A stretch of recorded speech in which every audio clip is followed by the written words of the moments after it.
Hey guys, welcome to another episode of Talking Far, Far Away with me, the Scotsman Scott. This time I'm sitting across not from Robin, but actually the voice of the network, the one who does all the intros, and that's Mr. James Brown. How you doing, James? I am doing excellently, Mr. Inch, and yourself. I'm feeling very well. I'm finally getting a chance to sit and talk about The Last Jedi with you. It's been out for a few weeks. When we came on here, you said you've seen it 4 times. I've only seen it twice. Um, and I think, I know you've spoken to the rest of the guys about The Last Jedi. You and I have only been talking through Facebook Messenger about it, but this is our chance to really get a chance to talk about it. So, overall, James, what was your thoughts on The Last Jedi? Well, most anybody who listens to the podcast has heard my opinions on the movie so far, and I have when I talked with Robin and Sean about this at Krypton Comics the other day, and when I talked with Robin after my second time seeing the movie the other night, I'd only seen it twice at that point. Since then, I went and I saw it with my brother and my dad, and then I saw it with another one of my friends the other day. And I've seen it 4 times now, and my position stands on most of the things I've said. Some of the things I've had issues with, some of the things that I've enjoyed. And I'm keeping my rating for it at a solid 7, 7.5, depending on what mood I wake up in the morning. If I really want to get nitpicky about a couple of things, like the Leia flying through space, and then the Luke astral projection thing, then I'll put it at a 7. But if I'm just like, no, whatever, he's the greatest Jedi Master ever to live, and she's his sister, so they got the same bloodline, so it's genetics, then I'll put it at a 7.5. That seems fair. That seems fair. I mean, basically, it's one of these movies that's been very divisive amongst the fans. I mean, if you go by Rotten Tomatoes, it's got a 93% rating on Rotten Tomatoes, but a 52% for this audience score on Rotten Tomatoes. But that's not how I look at it. I look at it as if you like it, you like it. If you don't, you don't. So be it. So let's start off. What was your top points of the movie? Top points of the movie. Yeah. I liked a lot what they're doing with the new ships and categories of ships, updating so you're not just seeing the same old X-Wing versus TIE Fighter dogfights.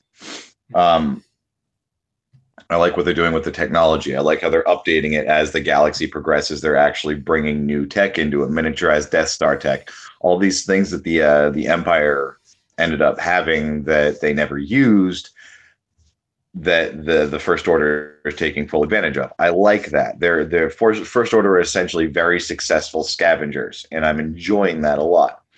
I like the fact that the Resistance and the Rebellion, I mean, they're being run by the old hands who ran the Rebellion back against the Empire, and it's slowly kind of a changing of the guard that the First Order has managed to slip into. And I like where they're bringing this story. We talked about this a little bit beforehand. The biggest issue for me is the time gap, that there was none.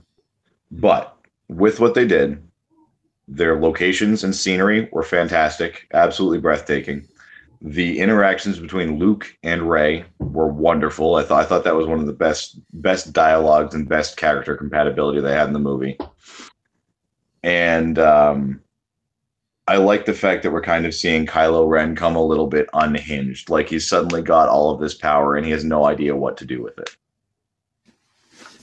Yeah, I kind of agree with you on those points, especially with the whole Luke and Rey. I mean, to me, that's one of the best parts of the movie. It's just her whole interaction with Rey. Daisy Ridley even said herself that basically when she was meeting Rey, Luke Skywalker for the first time, and she even said in interviews that you don't expect the heroes that you're expected to meet, they don't live up to what you expect.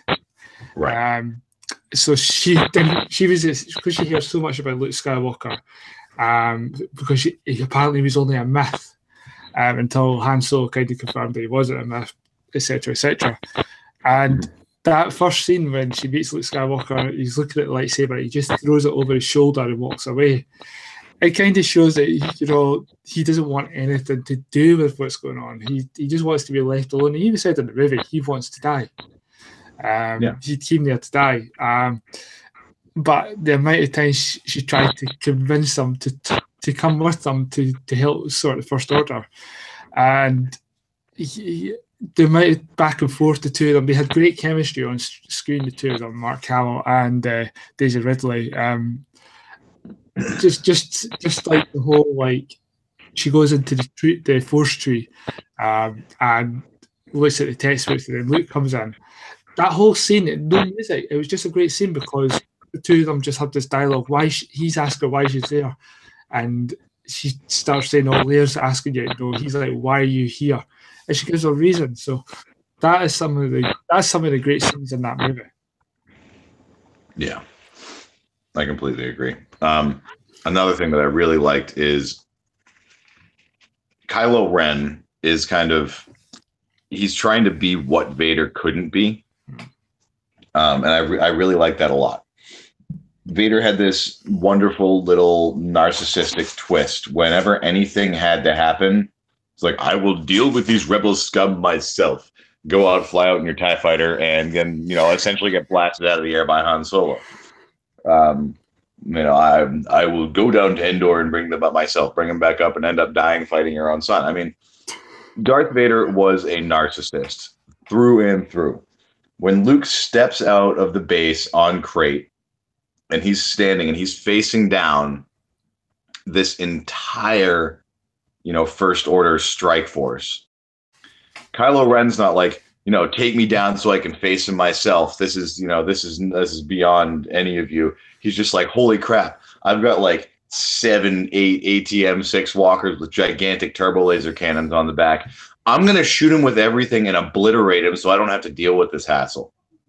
I like the fact that Kylo Ren's thinking like that. It makes him actually scarier than Vader, that he's willing to utilize that military might and not just go down and deal with it himself because he doesn't need to take the risk. Yeah, that is another great scene there as well. It's just, you find it. I did find that scene a bit funny as well because he's firing everything at Luke, and you've got General Hux saying, "I think you got him," and General Hux is kind of standing in there trying to stop him, and then out comes out the shadow, and you see Luke Skywalker, and he's dusting off. I don't think there's any dust there as well. That's the funny part. Well, that's the biggest tell that he's the projection of himself is he doesn't leave tracks on the ground. No. And he's not covered in dust after that whole thing. No. I mean, I didn't notice until the second time around that there was nothing on the ground. Yeah. Because you can really tell from seeing it the first time, maybe because I was pretty tired as well. No. But you couldn't see it at all. You weren't really looking at the ground. There was this one scene, there was this one shot though, you did see move his feet, and you could tell, all right, nothing's coming up. When Kylo moved it, stuff was coming up. Right. But yeah. I actually had to have that pointed out to me before I noticed it. Yeah. Yeah. It's one of those scenes as well. Like you said it yourself, Kylo Ren is completely unstable. That scene just shows how unstable Kylo Ren is. Yeah, he's got absolutely no control. I mean, he's incredibly powerful. He is terrifyingly powerful, and he's got the Skywalker connection to the Force, but he's also got the Han Solo blood, which I think is part of the problem. And if you go back to the original canon, you had Jason, Jaina, and then Ben Solo. And one of the Solo twins turned to the dark side. And that, I think, is a combination of the fact that he's got Han Solo's hot-headedness and the Skywalker just raw power. So combine the two, and you've got this mad maniac running around. Right. I mean, it's essentially like a perfect storm. It's like, Hitler and Tesla had a baby type thing, That's a great analogy there. I'm saying he's got the intelligence, he's got the power, and he's got the slight twist of psychosis. So I kind of did show in the throne room as well. Like, Yeah. because when he's confronting Snoke for the first time face to face after the destruction of Starkiller Base, you can see that Snoke kind of puts him down. It's the same thing the Emperor did to Vader. Yeah. I mean, if you look at, I know you don't read the new canon stuff, but in the new canon stuff, the Emperor does do that, especially in Lords of the Sith. He does put Vader down. It's the same in the first round of Star Wars comics for the new canon. The Vader comic, first line, the Emperor did put Vader down constantly. So you can see that Snoke was doing the very same thing. So it's one of those things with the dark side where the master always puts down the apprentice. Yeah. And And I just love how he just kind of like turned on him, which we hadn't seen before. yeah, I mean, he was definitely, and that's actually one of the more disappointing Snoke plot points that I've come across so far. As I read the new canon on Snoke, it actually got sent to me by both Robin and our new friend Caden on the in a message about the new fandom wiki for Snoke, and I was reading through it, and I just said, you know what, this is kind of anticlimactic, and that may be my own fault. When Robin and I were sitting in my living room and making up all these outrageous theories about Snoke being the puppet master, for everything, I guess I wanted that so badly to be true. When I went through and I read, he finds something in the basement of Darth Vader's castle on Mustafar, and then decides that he wants to become this, gigantic, huge, evil bad guy. That was just like, all right, well, I mean, where's the mystique? Where's the sense of mystery? We had that with The Force Awakens. Well, all we could see was a giant floating, I'm the great and powerful Oz Snoke. We kind of got that with, the whole, I'm going to drag Hux's feet out from under him and beat him like a dog on the bridge of his own Star Destroyer in front of his own troops. But then you see Snoke in person, and he's just, at least in my mind, Snoke turned out to be just an angry old man with, to quote Han Solo, delusions of grandeur. Yeah, he just happened to be in the right place at the right time to make everything succeed. He overestimated himself, his protege, and for it. Yeah, you certainly did. I kind of agree with you on that. I mean, when I first saw Snoke in The Force Awakens, I was like, who is this guy? And for a while, I was convinced it was Darth Plagueis, because that was the rumor that was going around. And for those of you that don't know Darth Plagueis, it was kind of mentioned in episode 3 and then the James Luceno book, Darth Plagueis. So check it out, it's a really good book. But yeah, I was quite disappointed that they got rid of Snoke so quickly. I just felt like it was a character that was it was necessary for one part, but then it was kind of just like, right, he's gone. It was just kind of like, oh, right, so, because they had built up this hype about who he was. Maybe us fans did. We built this hype about him, about his backstory, where he came from, where he could just, like, somehow he's able to shoot force lightning out of his hands as well. Right. I mean, he is an intensely force sensitive being. Yeah. But they could have done so much more with him. Well, you sent out questions to us on the network, and one of them was, will we see Snoke appear in episode 9? Yeah. And I don't think we will see Snoke. I think episode 8, because he was pretty much cut in half. To be fair, so was Darth Maul.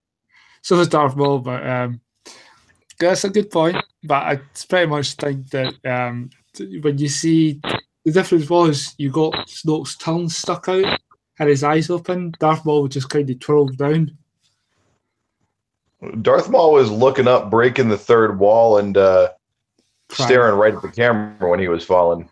But at the same time, I don't think we are going to see Snoke come back. However, if we do see Snoke come back, maybe he's going to be some kind of like vengeful force spirit, and I think that'd be kind of cool. Well, maybe we will. That's the way that J.J. Abrams takes them into episode 9.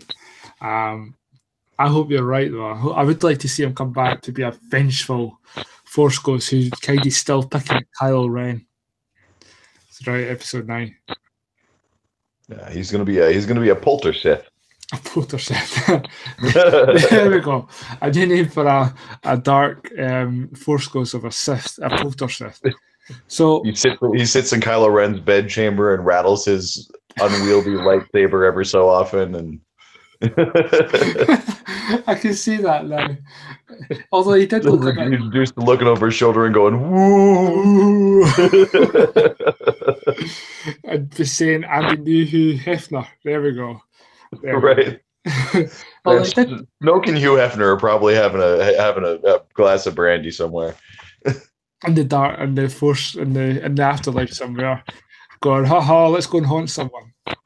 Yeah. I'm So- pretty sure that Hugh Hefner was a Sith Lord anyway, but Well, during the 1950s, probably. Who knows? probably. Who knows? Back in those days. Oh boy.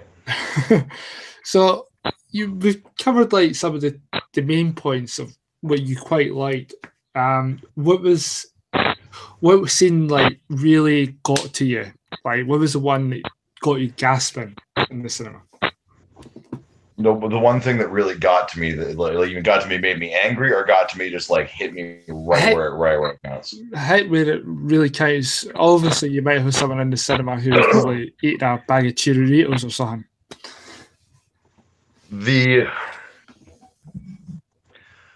A lot of people don't like that interaction between Luke and Leia when she sees him in the base on Crate. That got to me. That hit me right in the feelings. And that definitely made me feel. It definitely made me feel something good. And I did shed a little bit of a tear when he handed her the dice from the Millennium Falcon, and when by the way, fun fact, those only show up in A New Hope, and I don't know if the production crew just forgot to put him back in for Empire and Jedi, but I thought it was really cool that Disney, Ryan Johnson, picked up on the fact that those dice were there in the first one and made them a plot point. I thought that was cool. Well, they were in a deleted scene in The Force Awakens. I haven't watched the deleted scenes for The Force Awakens yet, unfortunately. Ah. But they weren't in Empire or Return of the Jedi, so I thought that was a pretty cool little Easter egg there. But anyway, I like that interaction. It hit me right in the feels, and I like that whole, I think that Leia knew what was going to happen. I think that she knew that was going to be the last time she was going to see Luke, and I also think that she knew that it wasn't actually him, and it was kind of his way of going and saying goodbye. The other one that got me was, and this is partially from a cinematographic standpoint, and also partially from just a general. It was a very poignant scene. Was Holdo sacrificing herself to save the rest of the Resistance, so they can make it to the base and have a fighting chance. When she rams her ship into Snoke's flagship there, and runs it right through Snoke's boudoir, or as they were saying. All 4 times I've seen the movie, and I've listened to the conversations from the people around me in these movie theaters. Half of them haven't seen the movie yet. The other half have seen the movie yet, and regardless of whether they've seen the movie or not, right when that happens, there's just this absolute, just heart-stopping moment of pure silence in the theater. Nobody says a word. Nobody speaks. Nobody breathes. You could literally hear a tauntaun fart from a mile away in that theater. Yeah, you thought they smelled bad on the outside. It's just an incredible bit of cinematography, and it's a very. I'm trying to think of the right word here. Beautiful. Yeah, it's beautiful but terrible, was um, awe-inspiring, if you will. Ah, That is, and I'm going to use the term "awful" in its original. Um, it's like when you're reading, when you're reading an old passage from the Bible or something like that, and they're talking about the terrible, awful glory of, Yahweh or whatever, and it was akin to that. Is not I'm not comparing it to God, by the way. So if there are religious listeners, you're okay. I'm not being a blasphemer. I'm just saying that that is the only real the terrible beauty that you got from that scene, realizing what had just happened and the impact that one person had just had on the entire course of everybody involved there's lives. That was incredible. And I think that everybody in the theater just feels that right then. And I do truly applaud Ryan Johnson and his entire production team for creating something that I've only seen in a couple of other movies, which is something that just rivets the attention of the entire audience all at once. And he did it without any sound. yeah, yeah. There's not been a movie I'm aware of in a long time that has done a scene like that. Um, it's one of the best scenes in the movie. Also, it's heartbreaking. It's a heartbreaking scene, like because what she does to save the rest of the rebellion. But just to watch that with no sound, no music, and just the visual, the cinematography of it all, it is astounding. It's never been done before in a Star Wars movie that I can think of. It has absolutely never been in a Star Wars movie before. No, Although I will say, as much as I am not a fan of the prequels, um, Phantom Menace, which was the worst out of the three, and that was only because of Jar Jar Binks that was the worst one. Misa, hello. Misa gonna take your goddamn head off, you long neck, googly eyed freak. The only scene that came close in the Star Wars movies was the Qui-Gon Jinn death scene in that movie, and that was I love Liam Neeson as an actor. I love the character of Qui-Gon Jinn. I like the interactions. I like the fact that Ewan McGregor. First of all, that was his worst performance as Obi-Wan, but it was also a very young and inexperienced Obi-Wan. So, I mean, he was still coming into his chops. And Ewan McGregor made a fantastic Obi-Wan in episodes 2 and 3. But the interaction between the two of them, choreography of that fight scene and the scenery of it, and then just that, all right, well, where's Qui-Gon going to show up in the next two things? Where does he go? Oh, wait, he's only making it through this movie. Holy crap, he just got stabbed through the chest. What a silence again. And that's the only thing in the Star Wars movies I think that's ever come close to that. Except for maybe where Cassian Andor and Jyn Erso are on the beach with the rising light of the Death Star's impact behind them. About to be incinerated. Just waiting for it to end. And first of all, Rogue One is, barring Empire Strikes Back, because you can never beat ESB. Barring Empire Strikes Back, my favorite Star Wars movie of all time. I loved Rogue One. I don't care what anybody else says. I don't care what the critics say. Although the critics loved it. But Rogue One was a fantastically well done movie. And I would like to see that quality in the Solo movie coming out. But that was one of the only other movies that hit me right in the heartstrings like that. And I really do applaud Ryan Johnson and the entire production staff for doing that. Yeah, as I say, you're right. Nothing can beat Empire Strikes Back. To me, it's the top Star Wars movie, and nothing will top it. Unless, well, we'll wait to see how the next 10, 15 years go with Star Wars movies. Maybe Ryan Johnson's new trilogy might top it, but right now, it's definitely Empire Strikes Back for me as well. I was thinking of like when you were talking about the Phantom Menace, about the sounds and that.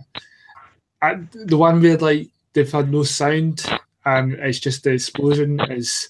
I know you're not a prequel fan, but it's in Attack of the Clones when Obi-Wan's flying through the planet asteroid field and the sonic boom. Yeah, the sonic charges, but that was just cool effect. There wasn't really any emotional attachment to that. It was like, oh look, he blew up a few rocks. I agree with that, but there was a kind of like it was kind of like, you know, there was no sound, there was no music or sound. It was just kind of went quiet, boom. It was that same sound and feeling you got from watching that scene in Last Jedi with Holdo, where she's kind of destroying half the First Order fleet. It's a heartbreaking scene, don't get me wrong, in the Last Jedi. I mean, I kind of got attached to the character because of Princess Leia of Alderaan, the current book that came out by Claudia Gray, and because it made that scene a bit more emotional for me, because I was like, this character's gone through with Leia for her whole life to then die in that certain scene. But yeah, you hit it on the head. It's the Leia and Luke scene. Oh boy, I was tears coming out of it because of it. I mean, I haven't even read the book with Holdo in it yet, and that hit me in the feels, and I shed a couple of tears. So yeah, but I cried. I could not stop crying at that scene where Luke and Leia are having that reunion, because unfortunately we're never going to get the big three back on the screen again. No, we're not. We never are. No, it's one of my regrets of this new trilogy is we're not going to get that. But yeah, I just like apparently though that Carrie Fisher did write that line where I know what you're going to say. I've changed my hair. She ad-libbed that. She actually added that in the script. I don't doubt that in the slightest, because that is an extremely Carrie Fisher. That's a very Carrie Fisher line to say. Yeah. So you've seen the Blues Brothers, right? I think I've seen the first one. Yeah. Yeah. The original Blues Brothers, Dan Aykroyd, Jim Belushi. Yeah. And Carrie Fisher, and 90% of her, well, not 90%, good number of her lines in that movie completely ad-libbed, and that was just her and Jim Belushi having that acting chemistry there at the end. And I like the fact that, regardless of the fact that when she was older, before she cleaned herself up and got back into the whole Star Wars thing, when she did the whole Comedy Central roast of William Shatner and all that, she did, to quote I believe it was Betty White who said this, she looked like she had gotten into a Percocet eating contest with Chewbacca for a while. She kind of kept that whole mentality of, hey, guess what? I've done a bunch of drugs in my life. I've done a whole lot of stuff in my life, and I just really don't care anymore. And she brought that into her movies after that, and she just kind of... I have more respect for Carrie Fisher as an actress and a human being than just about anybody else on the planet. So I like the fact that she can add her own little twist into the movies, and they let her keep it that way. It just made the movie so much better as well. Like, if she was able to do that. Even Mark Hamill dusting off his kind of cloak and facing the First Order. Apparently, that was ad-libbed by Mark Hamill as well. Yeah, I mean, a lot of people, a lot of the hardcore fans and everything, they don't like that. They think it wasn't, Luke Skywalker enough. I liked that. Like, I thought it was great. I thought it was funny. I thought it was, just, he didn't have to do anything overly. It was just, a 1, 2, and just kind of stood there and waited because he knew it was going to happen. See, this is the thing where people saying, as much as people are saying, oh, fair enough, that's not Luke Skywalker. Again, we've had 30 years of a gap that still needs to be filled in with Luke Skywalker, unless you've read the Legends of Luke Skywalker. But there's a gap there that's needing to be filled. Who knows what changes Luke Skywalker had over the years? I mean, look at what he did. He left Dak to die on Hoth. I know you and I, Robin and Sean, have a good joke about it, though. Yeah. Yeah. But yeah, go back to the Leia and Luke. That scene is just one of the best scenes. I love the fact he used the Han Leia theme to come over when he's handing her the dice, and also he walks up to C-3PO and just gives him a wink. Yeah. Uh, You that's just know that 3PO at that point, his logic processor's going overboard, going like, "Oh my god, shit's about to pop off here." he knows some um, experience. yeah. So there was one more scene that kind of hit me right in the feels that I forgot to mention that I didn't really catch the feels from the first time around because I was focusing too much on the negativity, the negative aspects of it. Mm-hmm. And the second time around, it really hit me. Was Ray mentions the Falcon, and then Luke just deflates. He kind of goes gray, and he goes, "Where's Han?" And that was kind of the first point where I knew that Luke had cut himself off from the Force because he would have known already. Yeah. If he had still been attuned. Um, but I wish that, and I'm glad that they didn't do the conversation between Ray and Luke where he told her about Han, or between Chewie and Luke where he got told about Han dying and how he died and all that. But I thought that really kind of hit me a little bit too. And I will also applaud Mark Hamill as being one of the most versatile actors to come across the screen in a very long time for Star Wars. Yeah, he deserves a lot of credit for what he did in this movie. I mean, I was lucky enough to see him at Star Wars Celebration a couple of years back in London, and I know that's your Facebook profile picture. that is my favorite profile picture. And you lucky bastard. yeah, well, lavish. Yeah, he apparently I got told that I looked like a shaved Wookiee compared to him. You look like a shaved Wookiee? Yeah, well, he looked like a Wookiee because he was just completely hairy, and I was very shaved. I had a shaved beard, Yeah. etc. And a haircut. Well, he's also a pretty short guy. Though he was sitting down. Was he? Yeah, I had to get my picture taken twice with him because they cut off the top of my head. Oh, So I had to go back round and get my picture taken with him again. I mean, you're fairly tall too. Yeah, I had to crouch down. That's how tall I was. Nah. Yeah. But yeah, like the way he commanded the stage show with the audience as well. He's brilliant. Yeah. I like the evolution where in 1977, when he did the original Star Wars, he was relatively unknown. Yeah. Nobody really knew who Mark Hamill was. And then he's got this whole, but Uncle Owen, I want to go I want to go to the Tashi station and pick up some power converters. And he's just this whiny little bitch through the first movie. And then but Han, why do you have to leave, Han? And then the second movie, it's like, all right, well, he's Commander Luke Skywalker now, and he's still got like this whole whiny little kid aspect to him, but he's growing up, and you get to watch him grow up through all three movies. You get to watch Mark Hamill portray a completely different character all three movies.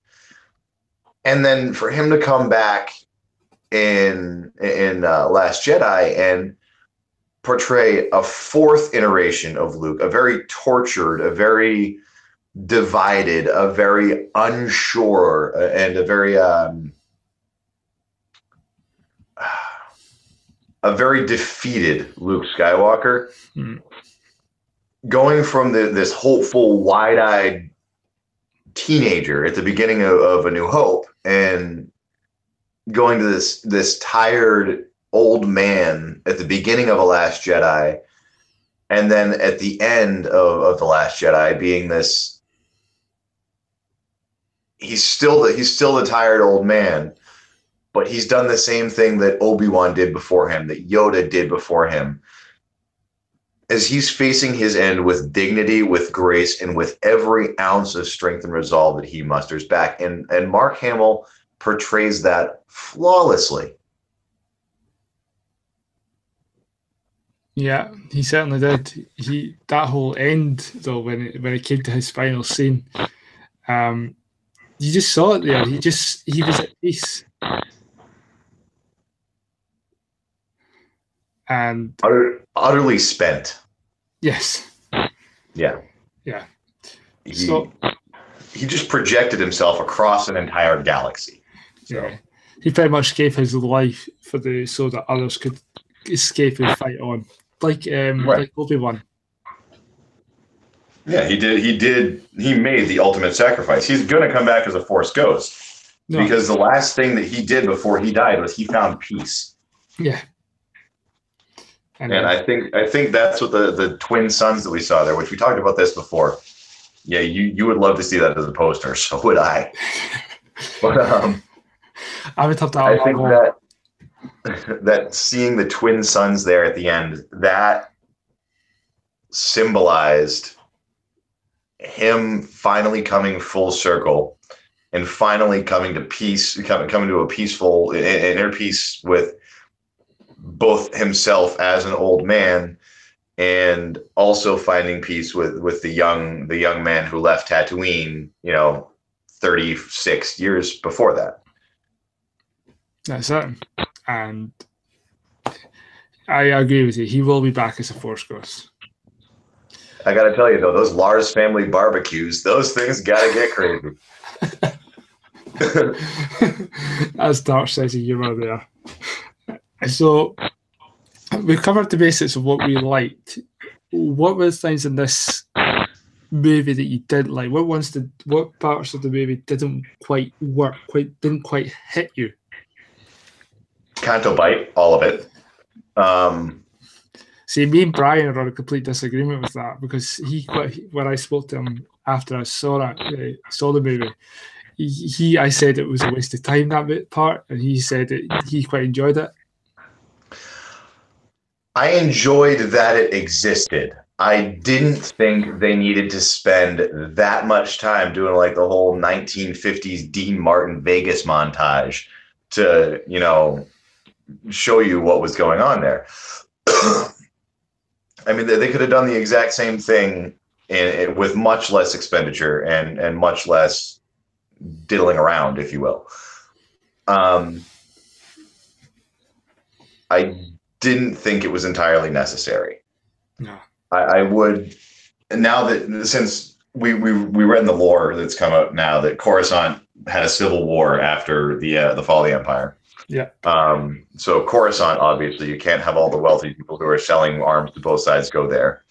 Nal Hutta and Nar Shaddaa are kind of shitholes, and they're run by the Hutts, so nobody respectable is going there. Cato Nemoidia is also, it's run by the Nemoidians, who are, the weird, I don't know what they are, but now there are two of them type people. The Trade Federation. Pretty much less evolved to Duras. Oh, hold on 1 second. I'm getting a phone call. Let me see if I can put this. So, well, James will be back in a minute. Yeah, so I wasn't a big fan of the whole Canterbury stuff. I felt it was very Harry Potterish. It was just a bit, it just didn't connect quite well with me. I just felt it was only there to be part of an A to B to get Finn to Phasma, and it did quite take out the movie a wee bit. So yeah, that was my feelings about that part of the movie. Also Snoke as well. That I was quite disappointed that they got rid of him so quickly. But yeah, once James gets back, we will kind of go through other parts of the story that he didn't quite like as well.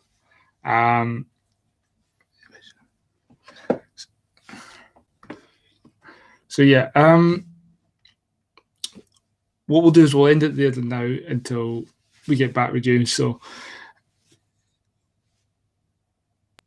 he's back on. Yes, I am. Sorry, sir. I got a phone call at that one wonderful moment. And hold on. I'm attempting to not have video of me taking a shit while we're doing this. So anyway, I apologize for that. Canto Bite. Yes. I've just explained to the audience about my feelings on it. I didn't quite enjoy it. I just felt it was like Harry Potter. A little bit.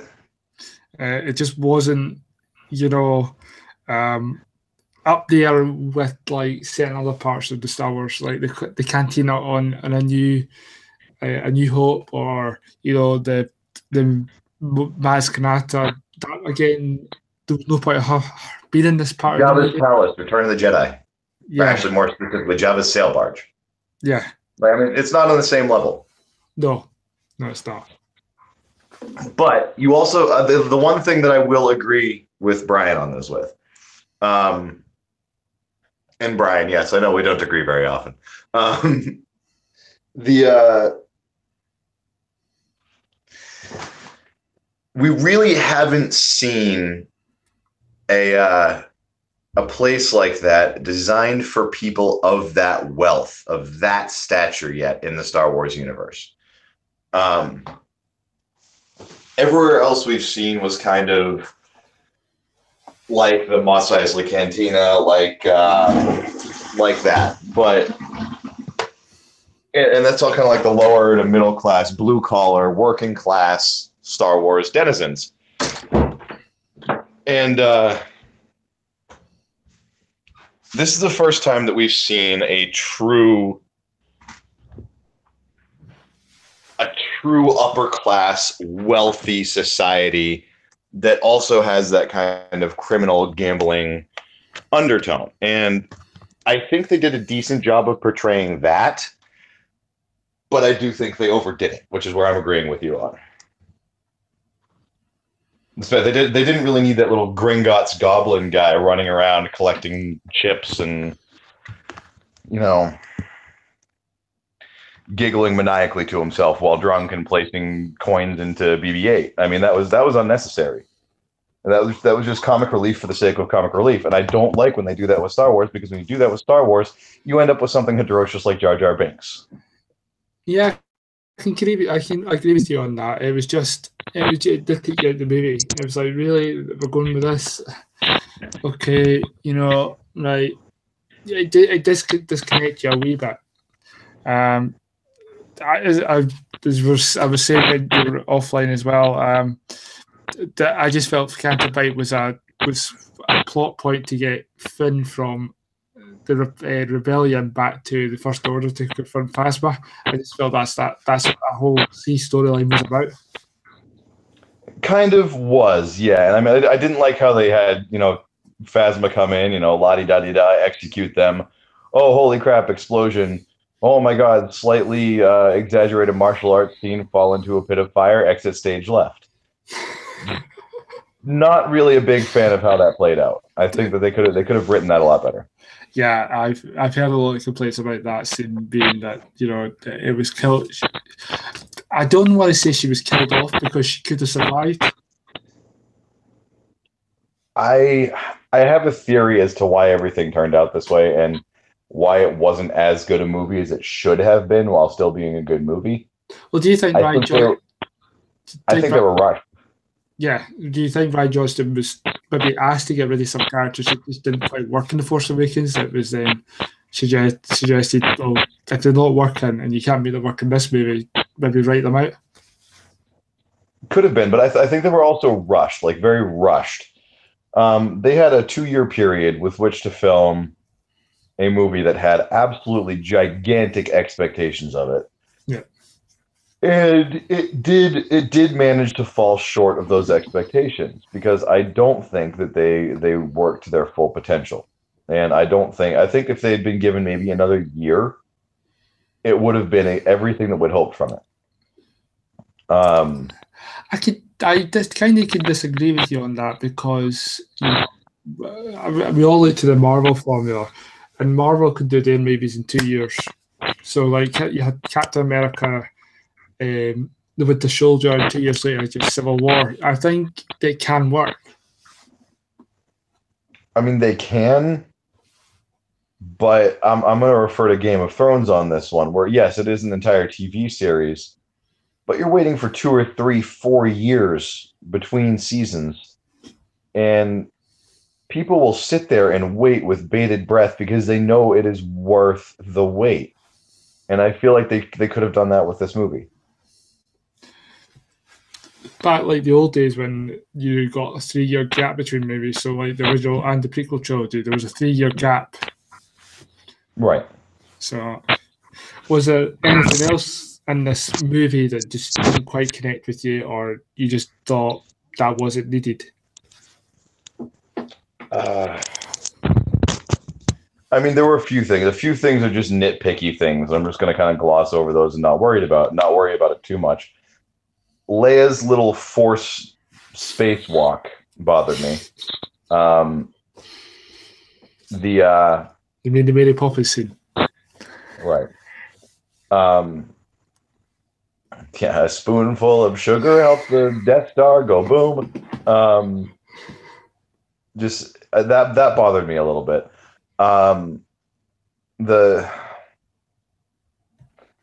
The fact that there was only one scene with R2D2 and C3PO in it bothered me.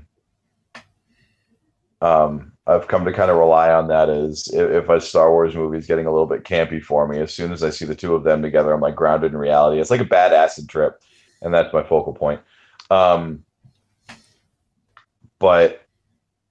I've always liked subscribing to the theory that the Star Wars movies aren't actually what the Star Wars movies are about. They're just the tale of R2D2 and C3PO and their little foibles and trials and tribulations throughout the galaxy. I like that theory.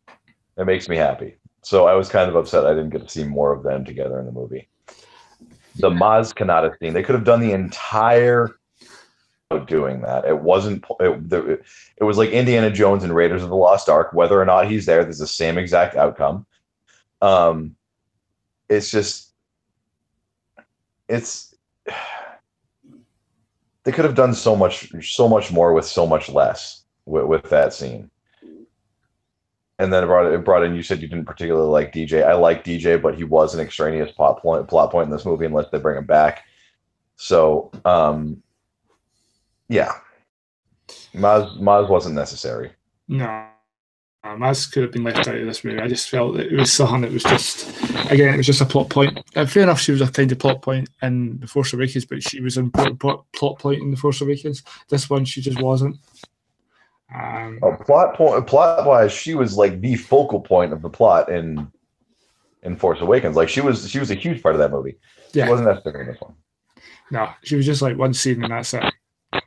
And it made it quite confusing how Poe knew her as well, because from what I'm aware, even with the Poe comic, she hasn't met Poe yet. Yeah. Unless that's getting called back to another book or comic later down the line. Who knows? But to sum it all up, so you've gave this movie a 7, you've seen it 4 times.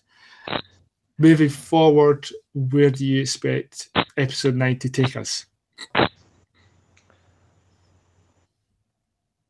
I don't know where I'm not going to comment on where I expect it to take us because I can't accurately answer that question. But I can answer where I hope it's going to take us. And I hope that episode 9 is everything that I wanted episode 8 to be. I want it to be that epic, expansive Star Wars universe that I grew up with, that I love. You know, where you got everything from, you know, the core worlds to Camino. You have this sprawling universe. I mean, Star Wars takes place inside of a galaxy, and a galaxy is a massive area to cover. You're not going to be able to do it in one movie. You're not going to be able to do it in 2 movies. And you're certainly not going to be able to do it in 3 movies if your second movie takes place all within like 1 parsec of itself. So, and by the way, that is one of the biggest issues that I have, is that everything in Last Jedi just seemed to be right next door to each other. They had X amount of time to do everything, and it was just not realistic or feasible at all, even by Star Wars standpoints.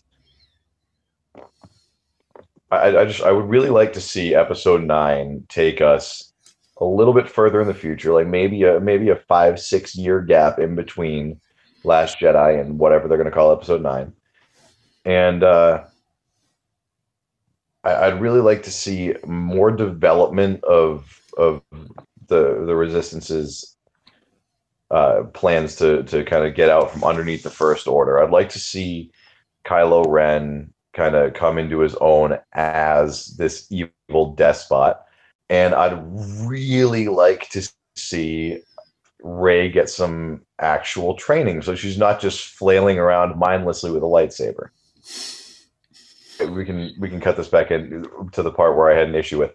I had a major issue with that fight scene with Kylo Ren, Rey, and the Praetorian Guard. It was one of my favorite scenes in the movie. But you have Rey, who is literally only fought with a lightsaber once in her life before, and that was against Kylo Ren, and that was she was completely untrained. And Kylo Ren, who is Kylo Ren, and then you have these 8 Praetorian guards, and they are supposed to be extremely well trained, highly trained, deadly individuals. And Kylo and Rey just kind of kick him in the face and say, "Ha ha, your mother," and walk out of the room. So, I mean, that was very disappointing for me. But it was a very, very well done scene, but it was just disappointing how easy it was for them to do that. Yeah, I thought it was one of the best scenes of the movie. I just like how the two of them interacted with each other to take on the Praetorian Guards after killing Snoke. But for me, going forward, I mean, we know we've got Han Solo coming up. We should hopefully start to see some stuff like that right now. We know we're getting the Lego stuff coming out, pictures of that. But for episode 9, I would like to see. I would actually like to see episode 9 because we've got more Star Wars movies coming out.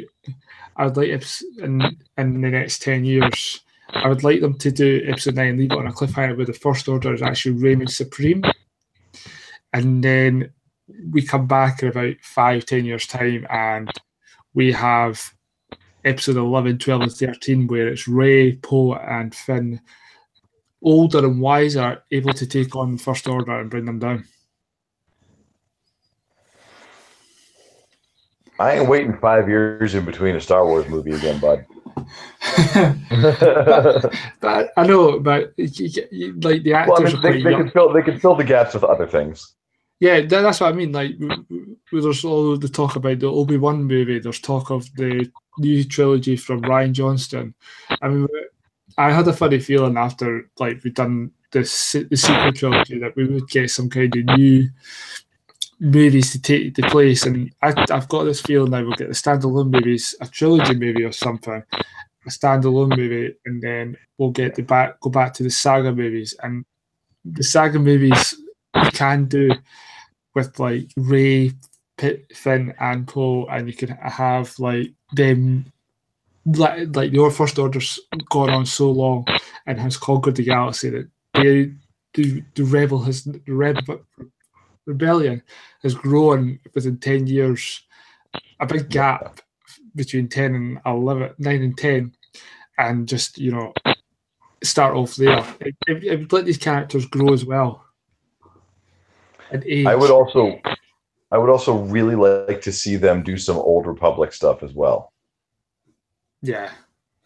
I really want an Old Republic movie. I would like to see the Jedi at the height. I mean, I know Robin would get very sweaty if we got a Jedi Mandalorian war. I'd like to go back. I'd like to go all the way back to that. I'd like to go back to the Jedi on Tython when the Jedi Order split into the Jedi and the Dark Jedi, and then the Dark Jedi go out and become the Sith. I would like to see us go back to that and actually see a movie about the Jedi Civil War. I think that'd be cool. I think we might get something like that, but again, it's up to Lucasfilm whether they're willing to take that risk to go back and see if people will be interested. Because although us Star Wars fans, we know about the Old Republic, the games, the videos, the books. But the question is, are a general audience is going to be able to accept it? I think if they do it correctly, absolutely.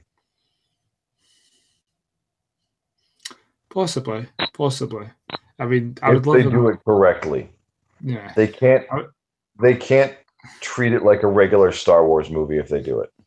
no, no. There's just too much. There's a lot of lore back there. You've got Darth Revan, Darth Bane, and Darth Malik as well from the games. But obviously, they won't adapt to games. That's where I'm more common with the Old Republic. Is the games because I played those games so religiously back in the day. Oh yeah. I Yeah, mean, I'd like to see like Nagatado and Exar Kun. yeah. There's so And they got much. The Jedi temples on the Sith temples on Yavin 4 Yeah, with the Masashi warriors and all that, and the Exar Kun had that one dark pyramid on the other side of the moon where all that dark force energy was stored. And yeah, I'd really like to see that, like some of the fallen Jedi, Ulic Queldroma, um, any of them, just kind of come out and maybe show us the darker side of the Jedi. yeah. Well, who knows? We might get in that TV series that's coming out next year. Yeah, that'd be cool. Yeah, like a Star Wars Old Republic TV series.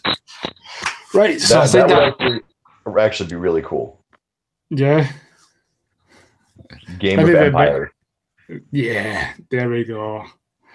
A Game of Thrones type of show. I don't know if Disney would be willing to go that far. Disney's a very family-friendly oriented company. No, To go that far with seeing heads getting chopped off. dude, we watched Cassian Andor execute a man because he couldn't move fast enough. Yeah. All right. I mean, I think they've kind of gone away from the family friendly a little bit. Well, they did kill off pretty much the entire cast of Rogue One. Oh, hey, it's 420. Yeah. So that Anyway, so that brings us to the end. So James, where can the good people find you on social media? oh, plug time, yay. Yeah. Yeah, you can find me on Facebook. You can find me on actually currently just Facebook. There is a YouTube channel that will be starting up soon. I know I've been saying that for a while. Just work has been nuts, and I haven't had a chance to. So more information to follow on that. And I'm also having Robin help me figure out the Twitter, so that I can put myself on there with you kids these days with your Snapchats and your Instagrams and your hippie hops and your saggy pants. So yeah, that's pretty much the only place you can find me currently is Facebook or at work. Sounds fun. You can find me on Facebook at Scottinge or on Twitter at Scottinge85. Subscribe to us on iTunes, on the BritCityBlockade.com. Find us there. You can find us on SoundCloud, Google Play, and also please follow us on Twitter at BritCityBlockade and on Facebook. And like us, tell us what you think, and all that jazz. So from me and James, we'll catch you next time. And may the force be with you. And also with you. Always. Enjoy the day, sir.